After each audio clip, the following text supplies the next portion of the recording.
Hey guys, it's Chloe. Welcome back to my channel. I know I didn't upload last week. I don't have an excuse.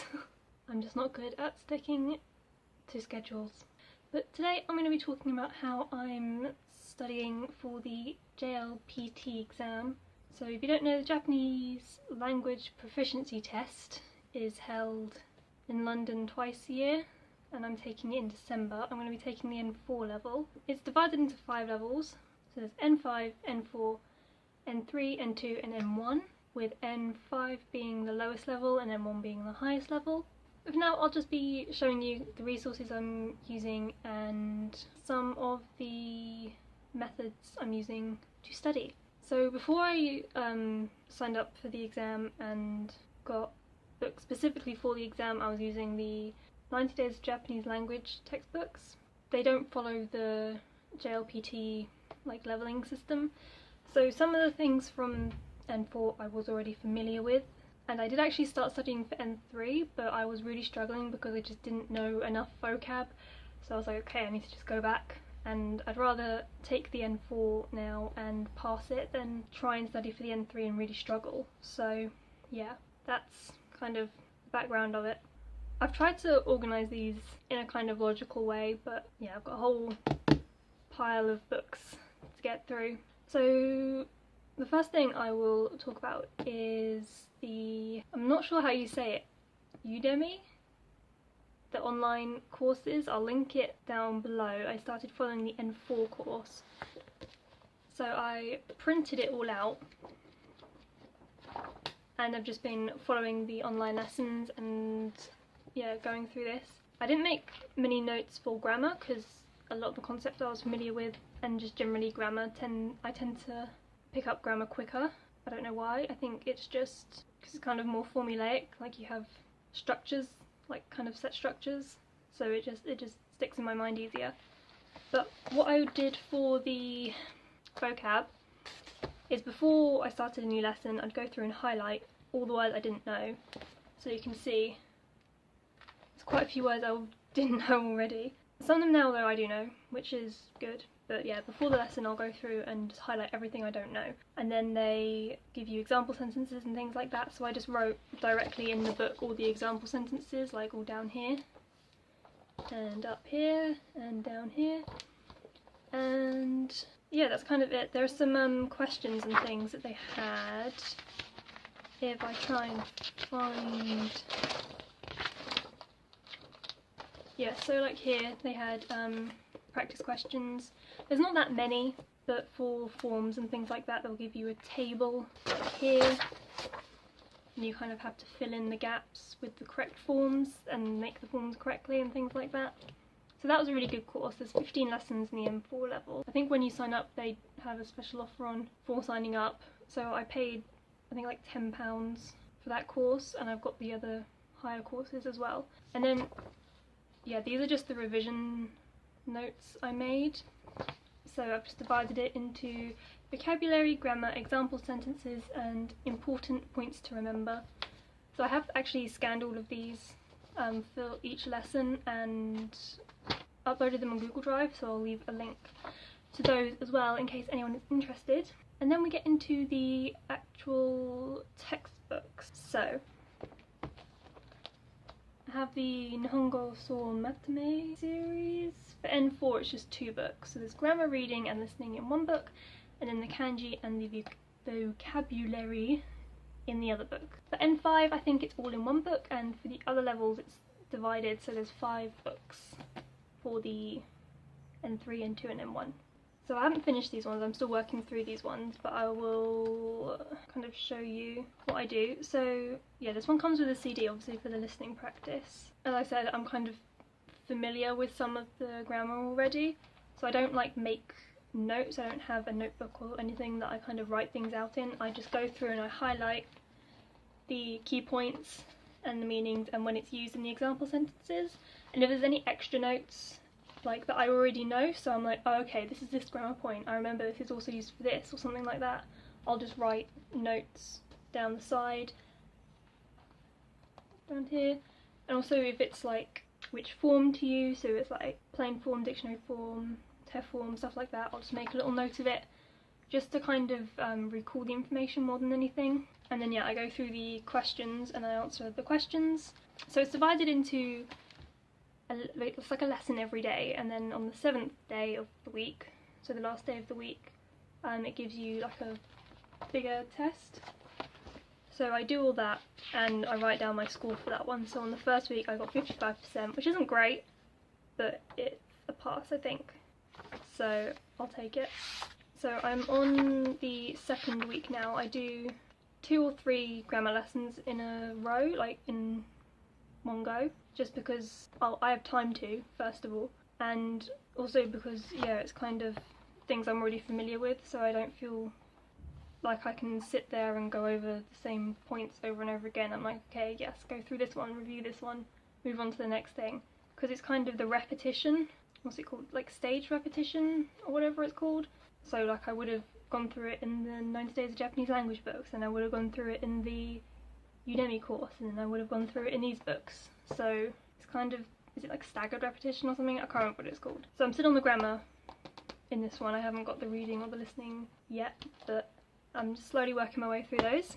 And then the same with the kanji lessons. I think I'm still on the first week. Yeah, I just finished the first week, but because I make flashcards for the characters for each of the kanji, and with the readings and the like the words that use the kanji, so it takes me a bit longer to get through them just because I'm having to make the flashcards. So I keep all my flashcards in this little pouch, and they're just really simple. It's just the character and the readings and then the words that use the character. So it's nothing fancy, it's just kind of getting that information on there. It's laid out the same, yeah, like a lesson every day and then a big test at the end. So I haven't done the big test at the end of week 1 yet, but I'll be doing that maybe later today, we'll see. So although I don't make notes for the kanji or the grammar, I do have this little A6 notebook I think, and I just write out the example sentences and then highlight the key grammar point that it's talking about, and the same for the kanji. I find the kanji lessons. Yeah, so I'll just write, there's not example sentences for the kanji, but I write out the practice questions and then like highlight the character that it's talking about. So that's what I'm working through at the moment, and then I'll just show you the rest of the books I have that I will be working through next. So the first ones are the Nihongo challenge books. I haven't got the kanji one. I've got the grammar and reading practice and the vocabulary books. I think they're kind of laid out the same way. It's meant to take you a certain amount of time to kind of get through them. So it gives you the grammar points and the example sentences, and then there's lots of practice questions. So it kind of tests you as you're going as well, while still explaining the different grammar points. So I thought they'd be good for reviewing again the things I've been learning, as well as testing what I know as I go. And it's the same with the vocab, so it gives you lists of different words. I don't think these words are quite related though. It gives you like pictures, so it's got themes for some of them. So yeah, I'll be working through these ones once I finish the purple ones. And then again, by the same people, there's this little question book. It's literally just full of questions. So it's got ones for characters, words and grammar. So on each page there's a question testing you on characters, yeah, words and grammar. And then it also has like the explanations as well, so if you get it wrong you can see where you went wrong. I just think this is a really cute little, look, it's so tiny like compared to the other ones. It's so cute. Yeah, this is N4 and N5. Yeah, this is probably the first one I'll go through once I finish the like the study textbooks. So I've got like study textbooks and then practice textbooks. So yeah, I'll probably go through this one once I finish the Nihongo challenge books. And then there's this one, which is a similar kind of premise to the little question book. So it gives you questions, but then it explains the answers as well. So it's got like the words used as well in case you aren't familiar with the words. And it's just got loads of questions. So it's got the questions on one page and you turn over and it's got the explanations. So again, if you get it wrong, you can see where you went wrong, or if you're not sure, you can just double check and see where it is you're going wrong. And then again, there's this one by the same company, I think, as this one. This is just questions. This is just a crap ton of questions. Again, it's N5 and N4. I've done the N5 questions. So yeah, it's just pages and pages and pages and pages of questions. So I'll go through that one go through the N4 questions at some point as well. And then there is this one. Again, it's just questions, I think. Yeah, it's just pages of questions. It doesn't explain the answers or anything, it's just practice questions, but it's like the whole exam. I think it follows the structure of the exam. Most of these come with a CD, so obviously it's got the listening.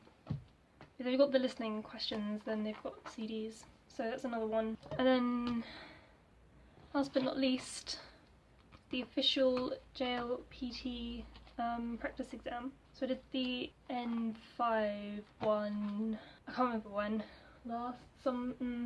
earlier this summer at some point, I think. I didn't do it all in one go, I didn't time myself or anything, I just kind of did it in bits. So like I do a couple of pages here and a couple of pages there and things like that, just to see how I got on. But I will do this one in timed conditions, because you know, if there's something that, like, if I don't have time to finish it, then I can work on my timings, and if there's anything that I'm still not sure on, I can just go back and review that again. So yeah, I think it's useful to have practice exams, like not just practice questions, but like the full exams, because I think this one as well follows the same structure. So it's not just like loads of questions, it follows the structure. So that's everything. That's all the books I have.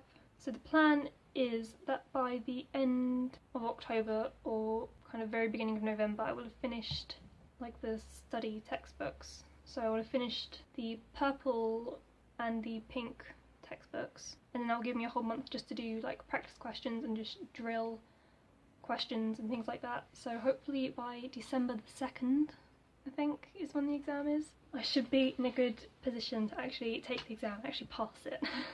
Because it would be a shame to not pass it at this point. I think I kind of owe it to myself to pass it, because I think I should be past its level at this point. I've been studying Japanese for long enough that, you know, things don't always go as planned. So I'm taking it now, hopefully I'll pass, and then I would like to take the N3.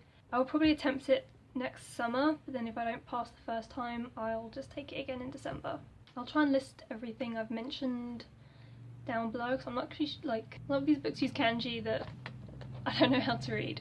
So I will find the names of the books and link to them on Amazon or JP Books or Japan Center or something like that. That's where I get most of my books from. So if there's anything that you are interested in, check the description. I will have linked them somewhere. And if you have any questions about any of them, feel free to leave a comment or message me somewhere and I'll try and answer your questions. So yeah, that's about all I have to say. Now I've shown you all my books, I've kind of explained what I'm doing at the moment. I might make an updated video closer to the time, or maybe do some kind of study with me live stream, maybe, either here or on Instagram, just so I can kind of talk you guys through more my process as I'm studying. And obviously if you have any questions you can ask me there and then. But yeah, I think I will leave it there for today. I think I've said enough. If there's any of the textbooks you want to see more about, let me know. I'll see if I can do a little review, flip through of them. I will probably post about them more on Instagram, kind of as I'm working through them. But I will leave it there. So I hope you enjoyed this video. I hope it was helpful to some of you, maybe if you're planning to take the JLPT or looking for some more resources. I hope this could help, and I'll see you next time.